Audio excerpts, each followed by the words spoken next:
commencer. Donc, bienvenue à tout le monde.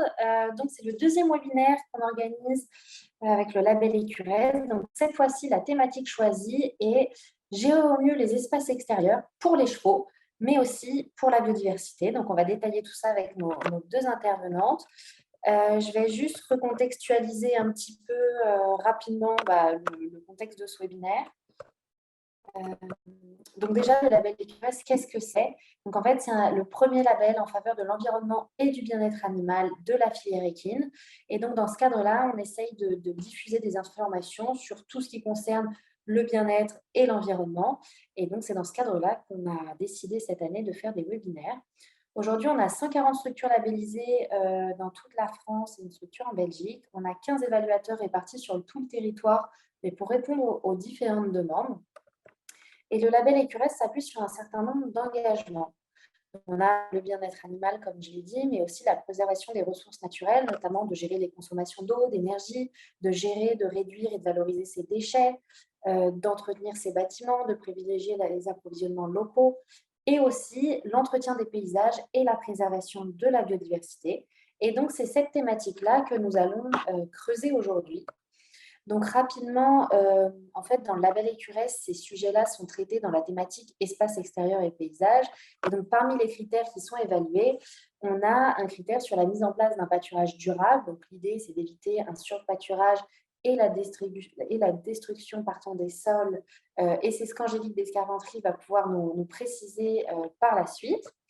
Ensuite, une des choses importantes que l'on regarde aussi dans le label Écureuil, c'est de connaître la biodiversité présente sur sa propriété et la préserver. Donc, ça passe par la préservation des haies, des mares, des cours d'eau. Et ça, c'est ce que Delphine Loisel va aussi creuser par la suite. Une autre thématique qu'on regarde dans le label Écureuil, c'est de limiter les engrais chimiques, donc plutôt de privilégier des composts de fumier équin, par exemple, quelque chose qui est produit directement sur sa structure, et de limiter les produits phytosanitaires, à la fois pour gérer ses parcelles, mais aussi dans tout le reste de la structure. Et enfin, la dernière chose, c'est vraiment d'essayer de rendre l'écurie plus verte en plantant alors soit des haies, mais aussi des plantations, plutôt d'espèces de variétés locales. Donc voilà un petit peu rapidement les critères que l'on traite dans le label Écureuil sur cette thématique. Delphine, à ton tour, si tu veux partager ton écran.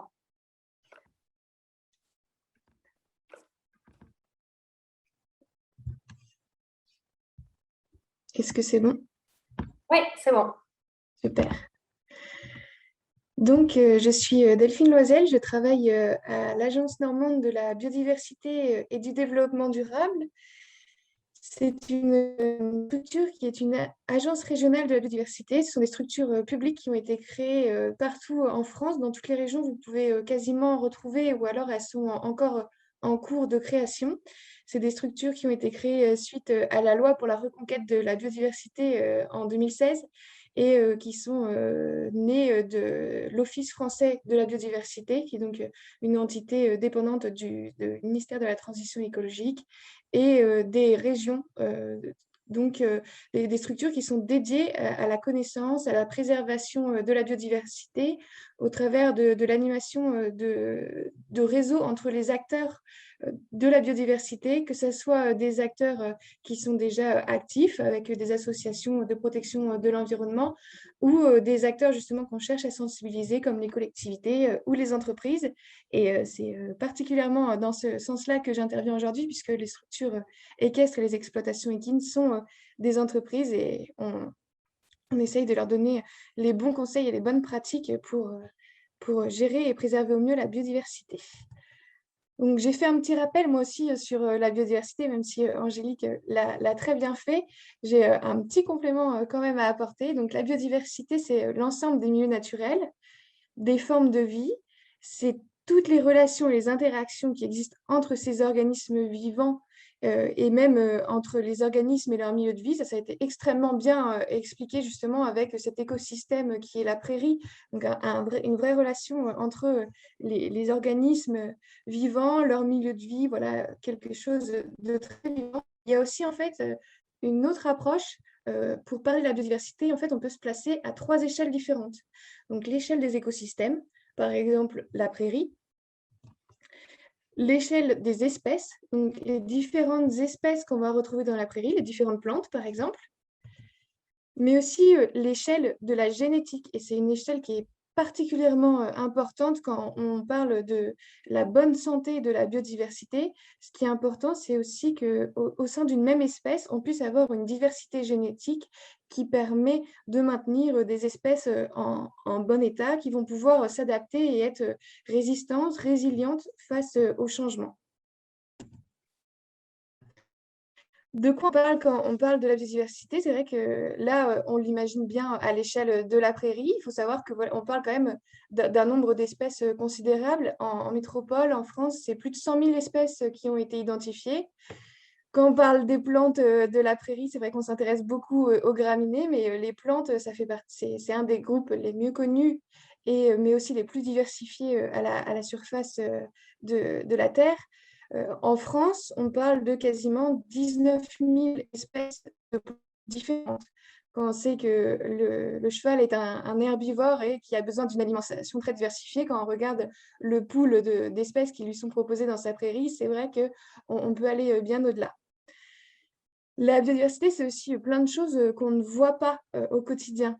Par exemple, le deuxième groupe le plus développé en France, c'est le groupe des petits insectes qu'on appelle les coléoptères. Les coléoptères, c'est la famille des coccinelles et des scarabées. Et en fait, on a plus de 23 000 espèces qui sont connues en France de coléoptères différentes. Donc, on ne se rend pas compte de toute cette diversité qui nous entoure, et c'est justement une des causes de sa disparition. Et justement, j'ai voulu vous refaire quand même un petit point sur le contexte, parce qu'on a beaucoup parlé de biodiversité, surtout ces derniers temps. C'est vrai qu'aujourd'hui, le webinaire, il tombe super bien, parce qu'on est en plein... Il y a 2 semaines, au tout début septembre, on avait le congrès mondial de la nature qui se tenait à Marseille, en France. C'était un congrès qui réunissait tous les grands acteurs de la biodiversité du monde, et aussi tous les pays, pour prendre des grandes décisions et essayer de trouver des solutions pour favoriser la biodiversité. On parle beaucoup de la crise climatique, mais on parle finalement assez peu de la crise de la biodiversité, parce qu'elle est beaucoup plus silencieuse, parce qu'on se rend beaucoup moins bien compte des impacts que ça a sur notre vie. On commence à bien connaître les impacts de la crise climatique, puisqu'ils nous sont beaucoup exprimés. On connaît un peu moins bien les impacts de la crise de la biodiversité. Pourtant, elle est réelle. Aujourd'hui, on a un taux de disparition des espèces qui est 100 à 1000 fois supérieur au taux naturel d'extinction qu'on observe dans des conditions non anthropiques, c'est-à-dire des conditions dans lesquelles l'homme n'existe pas. Aujourd'hui, on parle de la 6e extinction de masse des espèces, et en fait, la 5e, la dernière, c'était la disparition des dinosaures, donc un chamboulement massif des fonctionnements des écosystèmes. En 2020, il y a un groupe d'experts qui s'appelle l'IPBES, c'est l'équivalent du GIEC, mais là pour la biodiversité, qui a estimé à 1 million le nombre d'espèces qui étaient menacées d'extinction dans le monde à court terme. À court terme, c'est-à-dire dans les 30 ans à venir. Si on ne réagit pas, on pourrait perdre plus d'1 million d'espèces. Donc à la fois des espèces qu'on ne connaît pas, dont on ne se rend pas forcément bien compte de leur présence tout autour de nous, mais aussi des espèces qu'on connaît bien. Par exemple, le moineau domestique fait partie désormais des espèces qui sont menacées sur notre territoire, alors qu'il nous paraît aujourd'hui tout à fait commun. En 2020, un petit peu avant le congrès mondial de la nature, la France et le comité français de l'UICN, l'UICN c'est l'Union internationale de la conservation de la nature, a fait un point sur ce qu'on appelle les listes rouges. C'est des listes qui permettent de savoir si les espèces aujourd'hui sont menacées et à quel point elles sont menacées sur le territoire. En France, on se rend compte qu'on a des espèces qui sont parfois très menacées. Pour les amphibiens, par exemple, qui sont situés sur cette carte sur la région Normandie, sur l'illustration, on a 23% des espèces qu'on connaît qui sont menacées. Pour les oiseaux, on peut 30% d'espèces menacées. Et on ne s'appuie que sur les espèces que l'on connaît. Et aujourd'hui, on sait qu'on a encore une grande méconnaissance des espèces, notamment pour des espèces comme les champignons, qui vont être très impactés par les changements des écosystèmes et qui sont aujourd'hui assez méconnus, donc difficile de les préserver.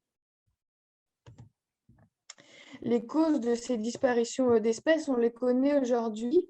Elles sont classées là par ordre d'importance. Donc en fait, la première, c'est la destruction et la fragmentation des milieux naturels, c'est-à-dire des écosystèmes dans lesquels on retrouve les différentes espèces.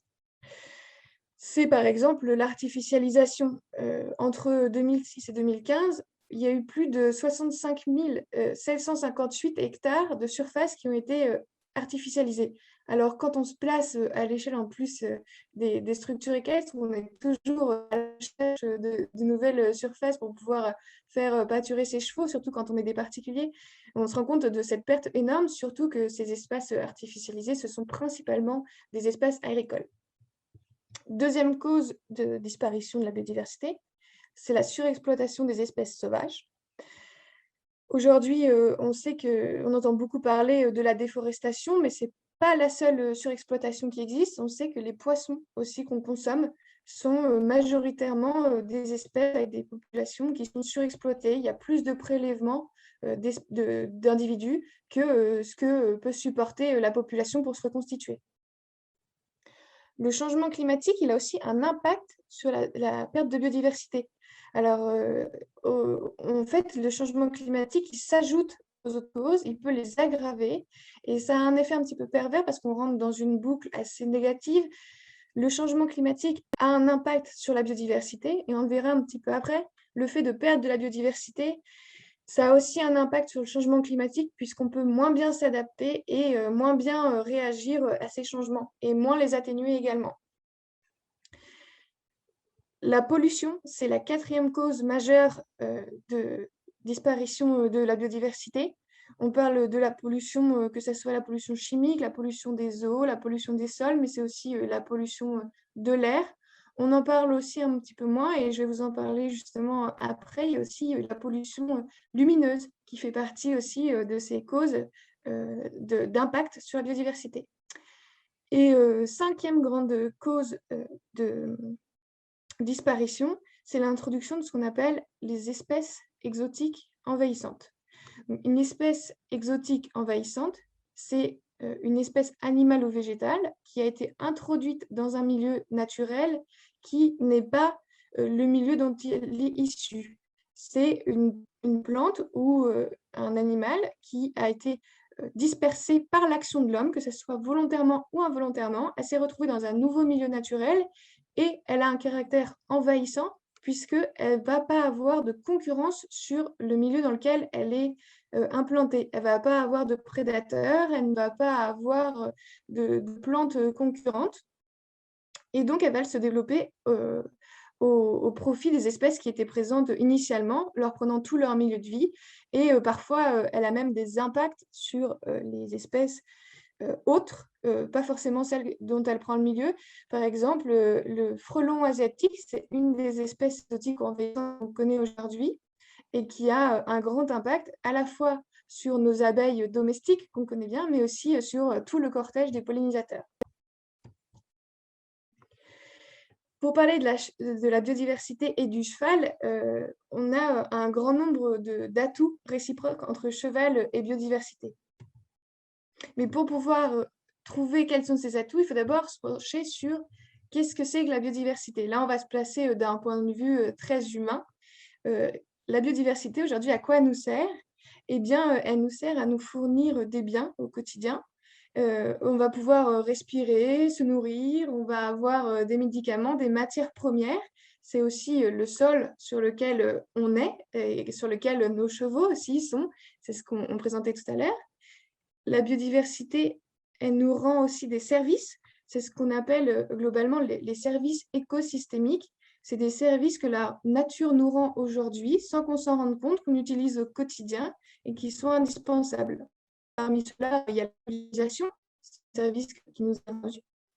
Il y a la fertilisation des sols avec donc les petits habitants de la Terre. L'épuration de l'eau fait aussi partie des services que nous rend la nature. Aujourd'hui, on a un impact important de la disparition des zones humides. On avait beaucoup de zones humides en France qui ont été asséchées pour l'agriculture et ces zones humides, elles avaient un rôle dans l'épuration de l'eau puisqu'elles filtrent lentement l'eau et notamment les eaux de pluie et les eaux de ruissellement. Et cette filtration, elle est indispensable pour qu'on ait une eau de meilleure qualité à consommer et ça abaisse aussi les coûts qu'on a au quotidien pour traiter les eaux dans les stations d'épuration et autres. Elle a aussi des impacts préventifs, elle nous protège de certains risques, notamment les inondations. Une prairie va absorber l'eau, tandis qu'une surface bétonnée va la laisser glisser. On a aussi des protections face aujourd'hui au changement climatique. On sait qu'un arbre en ville va être ce qu'on appelle un îlot de fraîcheur, alors qu'on observe en ville des températures qui peuvent monter très fortement. Eh bien, la présence de cette biodiversité, elle nous protège de ces risques-là et elle nous permet de nous adapter. Et si on décide de se placer plutôt en tant qu'humain équitant, eh bien, la biodiversité, c'est un atout pour le cheval. C'est un atout pour le cheval parce que ça apporte donc des bénéfices économiques à long terme. Bien prendre en compte la biodiversité, la protéger, eh bien, ça va nous permettre de préserver les ressources alimentaires de notre cheval, de préserver les matières premières dont on sert au quotidien, que ce soit pour nourrir le cheval, les compléments alimentaires, que ce soit aussi tout le matériel qu'on utilise au quotidien. Tout nous est fourni aujourd'hui par la nature. Il y a cette question d'adaptation au changement climatique. On ne va pas avoir le temps d'en parler beaucoup, mais le changement climatique, il va avoir un impact sur notre pratique de l'équitation et notamment sur l'élevage des chevaux, l'élevage et aussi les conditions de vie dans la vie, puisque ça a un impact sur les écosystèmes. Donc, protéger la biodiversité, c'est s'adapter au changement climatique. La biodiversité a un impact favorable sur le changement climatique et donc c'est se protéger de risques à long terme.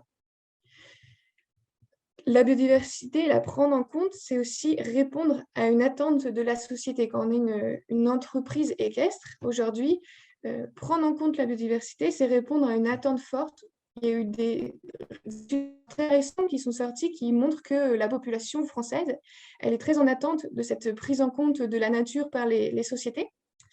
Et notamment les jeunes qui sont très en attente de ça. C'est un public qu'on touche fortement dans le milieu du cheval et c'est un public qui est très sensible à la cause environnementale. Donc, prendre en compte la biodiversité dans sa structure, c'est aussi un atout pour notre public. Ça permet aussi éventuellement de développer des nouvelles activités comme le tourisme vert. C'est quelque chose qui se développe de plus en plus. Après les confinements, les gens ont eu beaucoup besoin de retrouver la nature et le cheval, c'est un bon lien entre la nature et les humains. C'est notamment aussi le cas, voilà, il y a des nouvelles activités aussi qui peuvent se créer. Le cheval de travail est de retour aussi, puisque c'est une énergie verte qu'on utilise. Il y a aussi ces questions de pâturage et d'éco-pâturage. Il y a beaucoup de mairies aujourd'hui qui se lancent dans ces questions-là, pâturer leurs espaces verts par des animaux. Le cheval peut être le bon animal dans certaines conditions et sous certaines conditions, ça peut être le bon outil pour entretenir des espaces verts. Mais le cheval, c'est aussi un atout pour la biodiversité, je le disais. Ça permet de créer ou de maintenir le lien entre l'homme et la nature. L'exploitation équine, c'est un refuge pour la biodiversité, ça on parle beaucoup après.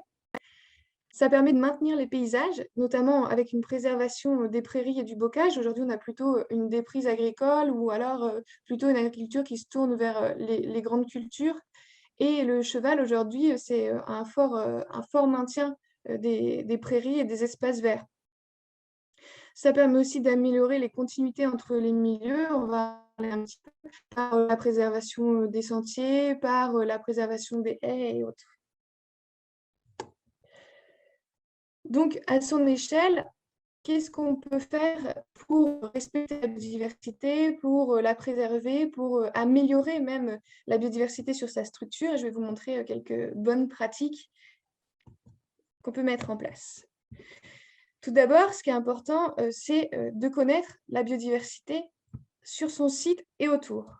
Donc, sur son site, on peut réaliser des inventaires faune-flore. Pourquoi c'est important? Et c'est important de connaître la faune et la flore de son territoire pour pouvoir identifier les enjeux, pour pouvoir savoir quelles sont les espèces qu'on a autour de nous, lesquelles il faut protéger.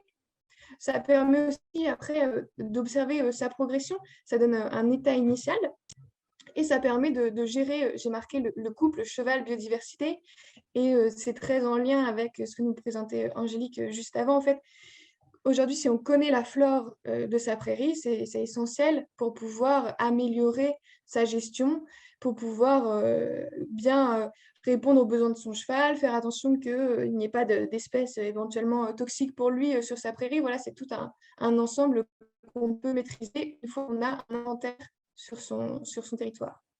Quand est-ce qu'on fait ces inventaires de biodiversité? Ça se fait tout au long de l'année, puisqu'il faut pouvoir observer les espèces qui vont être présentes. Ça ne sera pas forcément les mêmes en hiver qu'en été. Donc, c'est un inventaire au long cours. Et qui peut faire l'inventaire biodiversité? Eh bien, c'est quelque chose qu'on peut faire en interne dans sa structure. Pourquoi pas, si on est une structure équestre, le faire avec ses clients? Pourquoi pas demander aux clients de recenser les espèces qu'ils reconnaissent sur le territoire. Ça peut commencer par les arbres. Donc, sur le site du centre équestre, par exemple, quelles sont les plantes que vous reconnaissez, les oiseaux que vous avez entendus, que vous avez reconnus, et faire un inventaire participatif comme ça au long terme. On peut aussi éventuellement se rapprocher de professionnels de la biodiversité et se rapprocher d'associations naturalistes locales qui vont pouvoir vous aider à faire cet inventaire-là. Pourquoi pas l'occasion de mener un partenariat à plus long terme et de développer une nouvelle activité dans sa structure autour de ça. Je marquais, il faut connaître la biodiversité sur son site et autour. Et là, en fait, Angélique nous disait tout à l'heure, quand on pense cheval, on est très cheval centré. Donc là, on a déjà monté d'un cran, on a été voir ce qui se passait au niveau de la prairie. Mais en fait, pour pouvoir avoir un impact sur la biodiversité, il faut monter encore d'une échelle. Il faut aller à l'échelle du territoire et à l'échelle du paysage. Ce qui est important, c'est de pouvoir connaître son rôle, son impact par rapport à la sensibilité du milieu dans lequel on se situe. Donc pour ça, on peut observer le paysage qu'on a autour de soi. L'illustration que je vous ai mise, on peut se retrouver dans un paysage agricole, mais ce n'est pas toujours le cas. On peut se retrouver dans un milieu plus naturel, moins marqué par l'empreinte humaine, ou au contraire, beaucoup de centres équestres sont aussi implantés en zone périurbaine, et là, il se retrouve du coup un maillon vert essentiel dans cette structure périurbaine. Donc, on va pouvoir observer le paysage à partir d'une photo aérienne, à partir même du terrain. On va pouvoir aller à un endroit un petit peu surélevé pour regarder ce qui se passe autour de soi. Et on va pouvoir identifier les éléments de la trame verte et bleue. Donc ça fait un peu un gros mot, mais en fait, c'est ce qui est illustré sur la photo que je vous ai mis. La trame verte et bleue, c'est d'une part les réservoirs de biodiversité, donc des zones qui vont pouvoir accueillir une biodiversité très large. C'est par exemple le cas d'une forêt qui va pouvoir accueillir de nombreuses espèces. Et le deuxième élément essentiel dans la trame verte et bleue, c'est les continuités écologiques, les corridors écologiques, donc des milieux qui vont pouvoir relier entre eux les différents réservoirs de biodiversité. Ça va être le cas, par exemple, des haies. Sur cela, on peut le voir, tous les éléments sont importants pour préserver la biodiversité. Avoir un bosquet, ça peut permettre à des espèces de passer d'une forêt à une autre en faisant ce qu'on appelle un système de pas japonais, passer de l'un à l'autre. Cette trame, elle s'observe aussi au niveau des milieux aquatiques. Par exemple, entre deux zones humides, il est essentiel d'avoir des mares qui vont permettre, par exemple, aux amphibiens de se déplacer. Les amphibiens, c'est des espèces qui ne vont pas pouvoir parcourir de très longues distances sans retrouver un milieu qui leur est favorable. Donc, la haie est un milieu favorable pour les amphibiens, par exemple, tout comme le bord d'un cours d'eau entretenu. Tous ces éléments du paysage, ils sont indispensables à une bonne préservation de la biodiversité. C'est aussi parce que ça permet de préserver l'échelon génétique dont je vous parlais tout à l'heure. Des populations qui se trouvent donc dans une forêt A vont pouvoir rejoindre des populations qui se trouvent dans la forêt B et se reproduire pour pouvoir avoir une descendance bien adaptée avec une bonne diversité génétique. Si on veut aussi connaître les enjeux biodiversité autour de soi, c'est important aussi de savoir est-ce que je suis dans un milieu avec une forte sensibilité. Est-ce qu'il y a, par exemple, des aires protégées autour du moi? Qu'est-ce que c'est que des aires protégées? Ça va être une réserve naturelle, par exemple, ou ce qu'on appelle les sites Natura 2000, donc des milieux qui ont été repérés et qui, qui sont protégés pour leur diversité, pour les espèces qu'ils abritent. Ça, vous pouvez le savoir, par exemple, en vous renseignant dans votre mairie. Vous pouvez demander quelles sont les aires protégées autour de nous. Vous pouvez le savoir aussi de vous-même en consultant une cartographie. Par exemple, vous pouvez vous rendre sur Géoportail et regarder regarder quels sont les espaces naturels autour de chez vous. Il y a plusieurs petits calques que vous pouvez appliquer. Préserver la biodiversité dans la prairie et autour de la prairie, à proximité immédiate de la prairie, par exemple, avec les bosquets, les arbres isolés, les arbres fruitiers. Pourquoi pas les mares et les haies? On en a parlé tout à l'heure, avoir donc différentes strates dans sa prairie. Les haies, c'est très important. Aujourd'hui, on en parle beaucoup. En 2021, c'est en France l'année de la haie et du bocage. La haie, c'est un véritable refuge pour la biodiversité. Il y a de très nombreuses espèces qui peuvent être accueillies dans les haies, que ce soit des végétaux, des oiseaux, des petits mammifères, des insectes. Ils vont soit y vivre, soit y passer seulement une partie de leur cycle de vie, par exemple la reproduction ou se nourrir. Elle apporte de nombreux avantages environnementaux aussi, puisqu'elle protège contre l'érosion des sols et notamment l'érosion par la pluie avec une protection, puisque les racines des arbres vont pouvoir absorber très fortement l'eau et bien protéger de ces pertes de sol. Il va y avoir aussi une protection du vent, un ombrage qui va pouvoir être apporté par ces haies et également une protection par rapport aux variations de température. On a aussi un avantage équestre. Les haies peuvent avoir un rôle anti-intrusif. J'ai également rajouté anti-évasion, puisqu'on sait que les chevaux sont des animaux plutôt fugueurs. Et donc, du coup, une haie, selon sa constitution, va pouvoir empêcher les chevaux de sortir, tout comme elle va pouvoir empêcher d'autres animaux de rentrer. Elle peut avoir aussi un rôle fourrager, éventuellement, qui peut être intéressant dans l'alimentation des chevaux. Et elles ont d'autres avantages aussi, production de bois de chauffage, de piquets, de fruits et autres. Comment on fait pour bien préserver et entretenir une haie? Eh bien, ce qui est important, c'est de bien choisir les essences qu'on va planter. Il va falloir les choisir selon le climat, selon le sol, selon l'objectif donc de sa haie. Par exemple, une haie fourragère pourrait être composée de charme, de frêne, de saule, tandis qu'une haie anti-intrusion-évasion, elle, on va plutôt pouvoir la constituer à partir d'aubépines, d'argousiers, pourquoi pas conserver du roncier aussi. Les ronces, comme les orties, c'est des espèces qui ont mauvaise presse. On essaie toujours de les éliminer de sa prairie. Et finalement, quand elles ne nous gênent pas, quand c'est dans un endroit qui est plutôt non consommé par les chevaux, c'est un avantage aujourd'hui de garder ces espèces-là parce qu'elles ont pour la biodiversité, puisqu'elles conservent de très nombreuses espèces. Il y a de très nombreuses espèces de papillons. Par exemple, dans la chenille, ne se nourrit que d'orties. Ce qui est important, c'est aussi de choisir des essences locales et donc d'éviter les espèces exotiques qui pourraient devenir des espèces exotiques envahissantes. La période d'entretien, elle est cruciale.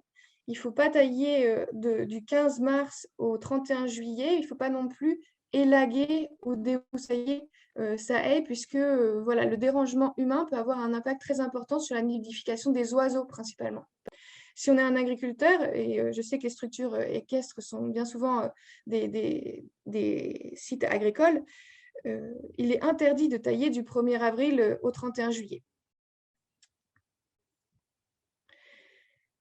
Pour préserver la biodiversité, on peut aussi regarder ce qui se passe à l'échelle de l'écurie. Alors, à l'échelle de l'écurie, on va essayer de limiter les pollutions. Et notamment, on peut mettre en place ce qu'on appelle le zéro phyto. Alors, qu'est-ce que c'est?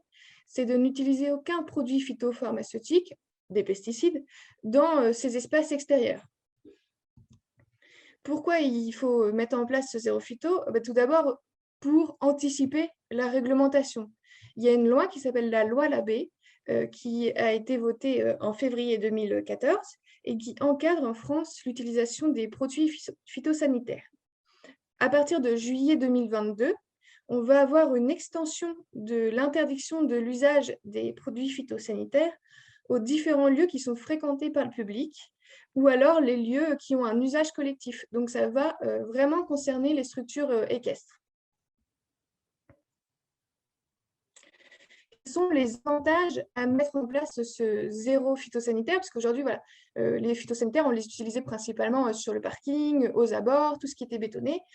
Mais ça avait de nombreux inconvénients. L'usage de produits phytosanitaires, normalement, vous devez être habillé comme le petit monsieur en bas à droite lorsque vous utilisez ces produits-là, par exemple le Roundup ou autre.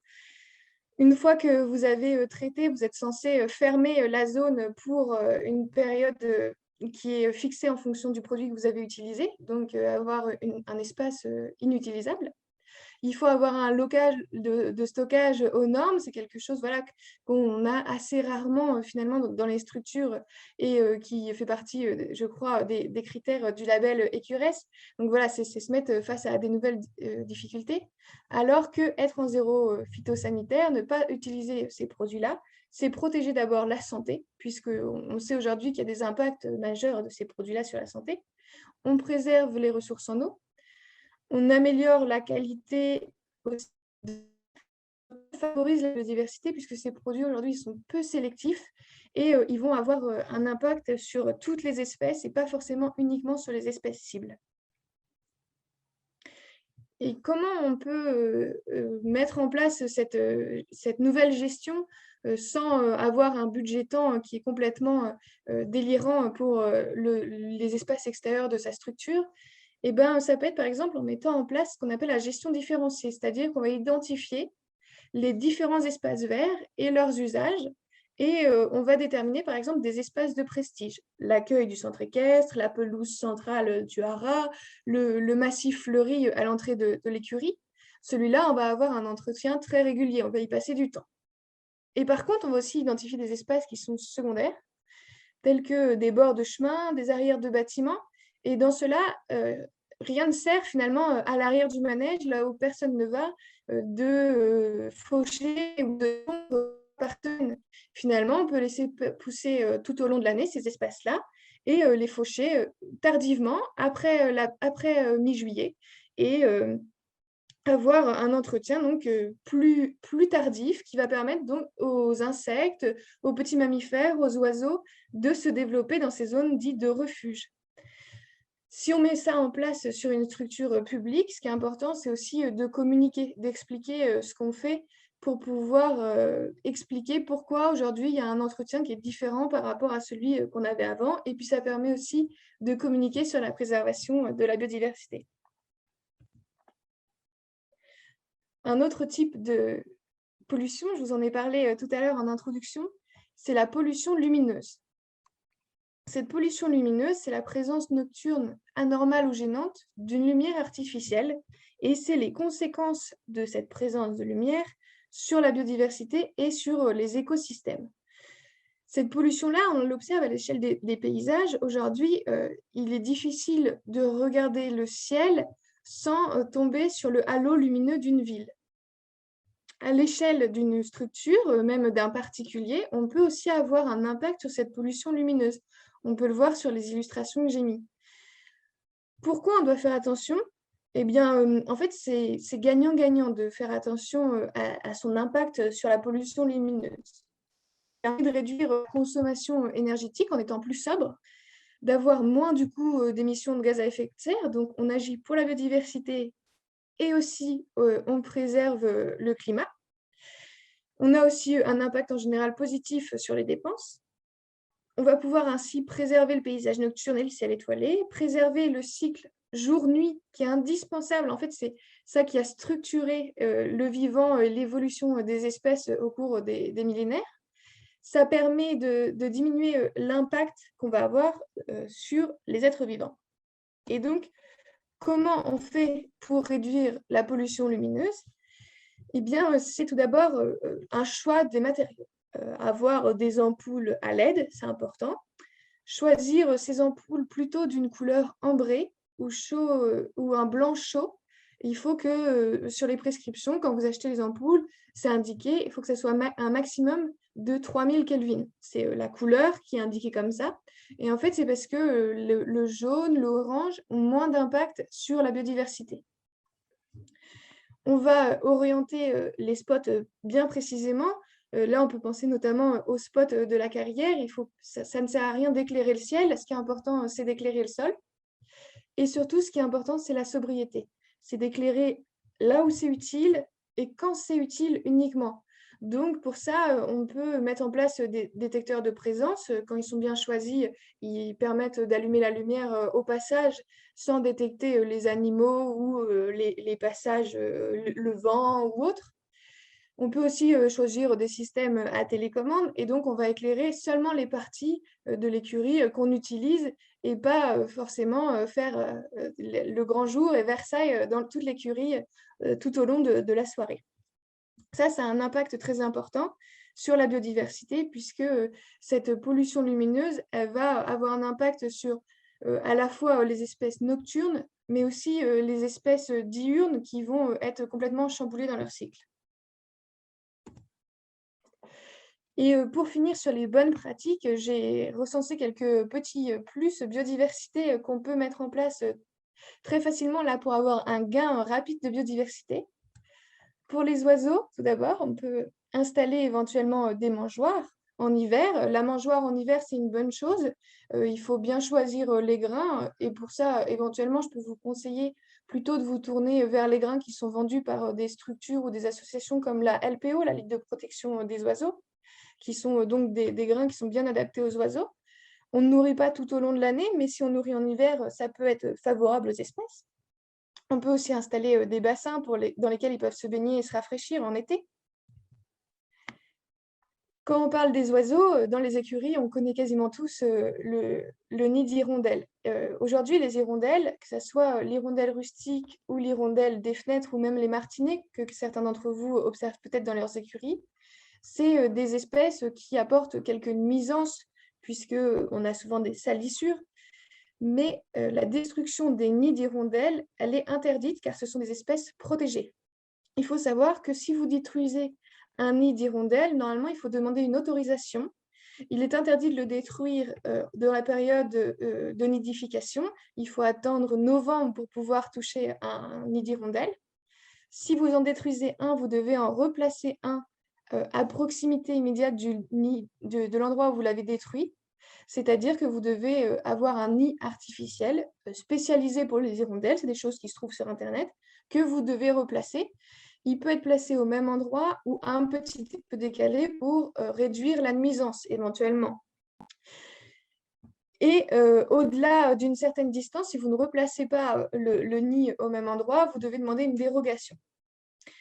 Ces espèces-là, on peut réduire les nuisances en installant des dispositifs, des planches anti-salissure ou autres. Et l'écurie, pour le moment, c'est vraiment un super lieu d'accueil pour ces espèces, ces hirondelles. Et c'est quelque chose qu'il faut faire perdurer pour préserver l'espèce. On a d'autres espèces qu'on peut accueillir sur la structure. Et là, je vous présente un nichoir à chauve-souris, un gîte à chauve-souris. Donc, vous pouvez accueillir des chauves-souris sur la structure. Ça paraît un petit peu effrayant en premier abord. Quand on parle de chauve-souris, les gens sont parfois un petit peu réfractaires. Mais il faut savoir qu'une chauve-souris, elle consomme en une nuit jusqu'à 2 à 3 fois son poids en insectes et notamment en moustiques. Donc, c'est une vraie plus-value d'avoir ces petites bêtes-là dans sa structure.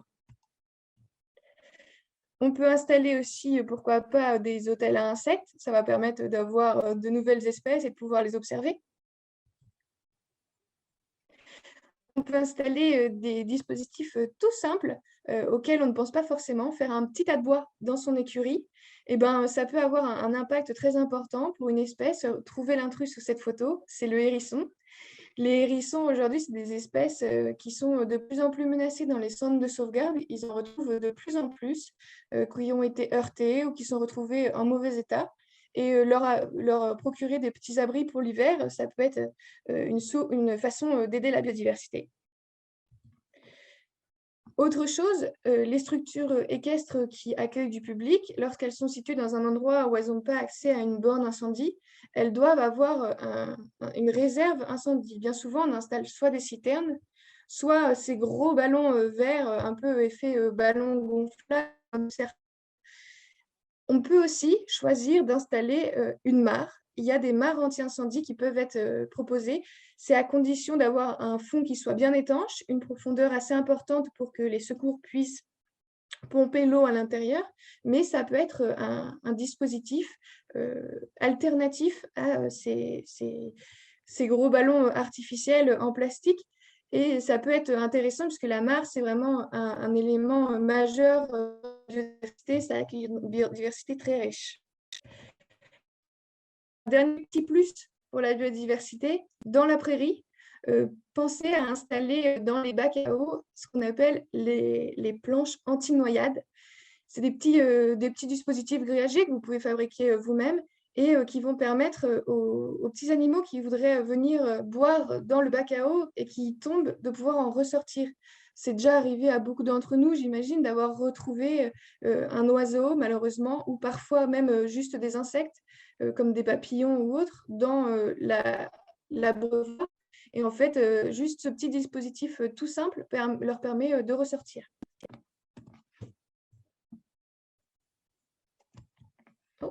J'arrive pas à passer à la diapo suivante, mais... Ah, voilà. Donc, j'ai terminé et s'il y a des questions, je suis prête à répondre. Est-ce que tu as des questions pour Delphine? Oui, alors on avait une question qui était comment lutter contre des plantes comme le rumex ou les chardons sans produits phytosanitaires. Ah, là, ça sera peut-être une réponse commune Delphine-Angélique. Alors, oui, je n'ai pas forcément la réponse pour les rumex et les chardons, mais en tout cas, juste, je fais une petite aparté. Tout à l'heure, je parlais de plantes exotiques envahissantes. Il faut savoir que les chardons et les rumex, c'est des plantes envahissantes, mais pour autant, elles font partie des écosystèmes. Donc, c'est vrai qu'en tant que cavalier, elles nous embêtent bien souvent, mais elles font aussi partie de la diversité des milieux. Quelqu'un qui demande si c'est possible de voir la planche anti-noyade en plus gros plan. Alors, est-ce que tu peux repartager éventuellement et zoomer? Ouais. Pas de souci, je vais même, j'avais vu, donc je vais même partager directement la photo. Est-ce que vous voyez bien? Oui. Ouais. Donc en fait, ça se vend directement. Par exemple, la LPO, je sais qu'ils en vendent, mais on peut tout à fait le fabriquer soi-même. En fait, finalement, c'est un bâton assez long pour de l'abreuvoir et sur lequel on peut coller un grillage. Souvent, on entend parler juste d'une planche en bois. Ça peut faire l'affaire aussi, mais par exemple, ça ne peut pas permettre à des espèces d'oiseaux assez lourds de ressortir. Ils ont besoin de quelque chose d'un peu plus costaud et d'avoir un grillage, un maillage pour pouvoir s'accrocher. Donc voilà, et ça c'est vraiment un petit plus tout bête. C'est vrai qu'on a tous des abreuvoirs dans nos prairies et c'est très facile à mettre en place. On a une question encore pour Delphine. J'ai entendu dire que les... Ah, attendez, ça a sauté, j'arrive. J'ai entendu dire que les mangeoires à oiseaux étaient à l'origine de propagation de virus chez certaines espèces en raison du brassage engendré. Y a-t-il un risque de ce type pour les installations artificielles type nichoir? Les mangeoires, c'est vrai que ça peut être un risque, notamment il faut éviter d'en mettre pendant les périodes de propagation de virus type grippe aviaire. Là, c'est sûr que c'est plutôt délétère. Sinon, on peut tout à fait les mettre en place sans grand risque en dehors de ces périodes-là. L'essentiel, c'est de garder une mangeoire propre. Voilà, nettoyer régulièrement la zone s'il y a des déjections ou autre. Pour les nichoirs, un nichoir, ça demande quand même un tout petit entretien. Quand on a un nichoir pour les oiseaux sur son site, tous les ans, il va falloir le vider, le nettoyer une fois que les oiseaux auront quitté le nichoir. Et sinon, pas de risque de propagation au-delà de ça, puisque un seul couple va venir occuper le nichoir pour l'année. Il n'y a pas de partage ni de colocation dans le monde des oiseaux. Donc, de ce point de vue-là, il n'y a pas de très grand risque. Mais en effet, il faut faire attention aux périodes, notamment en période de grippe aviaire. Tu en as encore? Oui, on en a une autre concernant les haies, qui est comment entretenir au mieux les haies pour ne pas se faire envahir, par exemple, lorsqu'elles sont à côté de clôtures électriques. Alors, Delphine, si tu veux, peut-être. En fait, il faut surtout avoir un entretien régulier de la haie. C'est un entretien qui doit être fait surtout à l'hiver. En fait, il faut être très, très régulier dans son entretien, entretenir à l'hiver. Et évidemment, bon, si une branche tombe sur le fil, on coupe. Mais si on doit couper à l'intersaison, on va plutôt préconiser une taille douce à la main plutôt qu'une taille au taille-haie bruyant, puisque c'est le moment où vont nicher les oiseaux, notamment. C'est aussi le moment où on va avoir des nombreux insectes et autres habitants de la haie. Donc, si on est obligé de tailler en plein été ou au printemps, eh ben, c'est vraiment plutôt privilégier une taille douce. La taille en trogne ou de chêne peut limiter la production de blanc. Oui, oui, nécessairement. La taille en trône, en fait, c'est de couper la tête de l'arbre. Donc, pour faire ce qu'on appelle aussi la taille en trône, c'est aussi ce qu'on appelle en Normandie les arbres têtards. Donc, en fait, c'est des arbres dont on coupe la tête. Donc, forcément, on limite la production de glands dans les premières années suivant la coupe de l'arbre. Dans les années qui suivent, je ne sais pas s'il y a des études qui montrent une baisse de la production à long terme des glands, en revanche. Mais forcément, l'année de la coupe et les suivantes cicatrise, se reconstitue, refait des nouvelles branches. Donc forcément, on retrouve beaucoup moins de glands. Et les arbres têtards, ils ont un intérêt vraiment super pour la biodiversité, puisque c'est des arbres qui vont devenir parfois creux à l'intérieur. C'est des arbres morts sur pied parfois, et ça peut accueillir toute une diversité aussi bien d'oiseaux que d'insectes, qui est très intéressante. Ça peut même accueillir d'autres espèces de plantes au centre, avec des espèces de champignons aussi. Donc avoir quelques arbres têtards, c'est une opportunité pour la biodiversité. Alors après la toxicité liée au blanc, on a une question. Je suis en bordure de forêt avec des érables sycomores. Comment gérer cela? Et là, malheureusement, il n'y a pas trop de choix. Enfin, dites-nous Ouais, pour éviter tout risque, malheureusement, on n'a pas trop le choix que d'abattre les arbres s'ils sont vraiment à proximité de la prairie, ou alors de pouvoir mettre les chevaux dans des parcelles bien plus loin au moment les plus toxiques, on va dire. Mais je ne sais pas, Angélique, Delphine, si vous voulez compléter. Pour la toxicité, je ne peux pas forcément compléter. Par contre, si c'est en bordure de forêt, c'est vrai que c'est compliqué à gérer, d'autant plus que on sait aujourd'hui qu'avec le changement climatique, nos forêts, elles changent un petit peu de composition. Et l'érable sycomore fait partie des espèces qui, pour le moment, semblent plutôt bien résister au changement climatique et qui pourraient être un arbre majeur des forêts françaises, peut-être dans les années à venir. On n'en est pas encore certain. Les forestiers ont encore du mal à savoir quelle seront la composition des forêts dans quelques années, mais malheureusement, il faut vraiment apprendre à s'adapter et à vivre avec ces espèces-là dès maintenant, puisque on pourrait en avoir de plus en plus.